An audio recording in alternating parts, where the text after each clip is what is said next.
વલસાડ શહેરમાં ગણેશજીના આગમન દરમિયાન પોલીસની કાર્યવાહી। આગમન દરમિયાન નિયમોના ભંગ બદલ 2 મંડળના ડીજે પોલીસ સ્ટેશને પહોંચ્યા। વલસાડ શહેરમાં ગણેશ ચતુર્થીના પર્વને લઈ વિવિધ ગણેશ મંડળો દ્વારા ગણેશજીની પ્રતિમાના આગમનની તૈયારીઓ શરૂ થઈ ગઈ છે। વલસાડ શહેરમાં 2 ગણેશ પ્રતિમાના આગમન દરમિયાન પોલીસ દ્વારા કાર્યવાહી કરવામાં આવી હતી।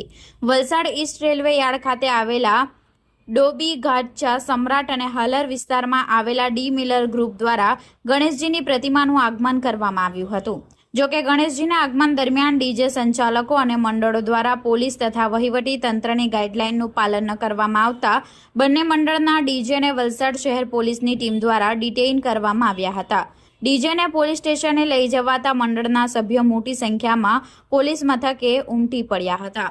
ત્યારબાદ વલસાડ સિટી પોલીસે મંડળના સભ્યો અને ડીજે સંચાલકોને ગણેશ ઉત્સવ દરમિયાન નિયમોનું ચુસ્તપણે પાલન કરવા સૂચના આપી હતી।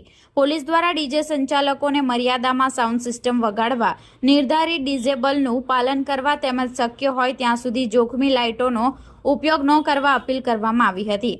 સાથે જ આ વર્ષે ગણેશ ચતુર્થી દરમિયાન તમામ ડીજે સંચાલકોએ પોતાની સાથે ડેસિબલ માપવાનું મશીન એટલે કે ડેસિબલ મીટર ફરજિયાત રાખવાનું રહેશે તેવી પણ સૂચના આપવામાં આવી હતી। પોલીસે ગણેશ ઉત્સવ દરમિયાન કોઈપણ પ્રકારની અનિચ્છનીય ઘટના ન બને અને પર્વ શાંતિપૂર્ણ વાતાવરણમાં ઉજવાય તે માટે તમામ મંડળો અને ડીજે સંચાલકોને નિયમોનું પાલન કરવા અપીલ કરી છે। અંતે બંને ડીજે સંચાલકો પાસેથી નિયમોનું પાલન કરવાની ખાતરી સાથે માફીપત્ર લખાવવામાં આવ્યા બાદ તેમને રવાના કરવામાં આવ્યા હતા। ગણેશ ઉત્સવને લઈ વલસાડ પોલીસ દ્વારા સ્પષ્ટ સંદેશ આપવામાં આવ્યો છે કે ધાર્મિક ઉત્સવની ઉજવણીમાં ઉત્સાહ અને નિયમોનું પાલન પણ એટલું જ જરૂરી રહેશે।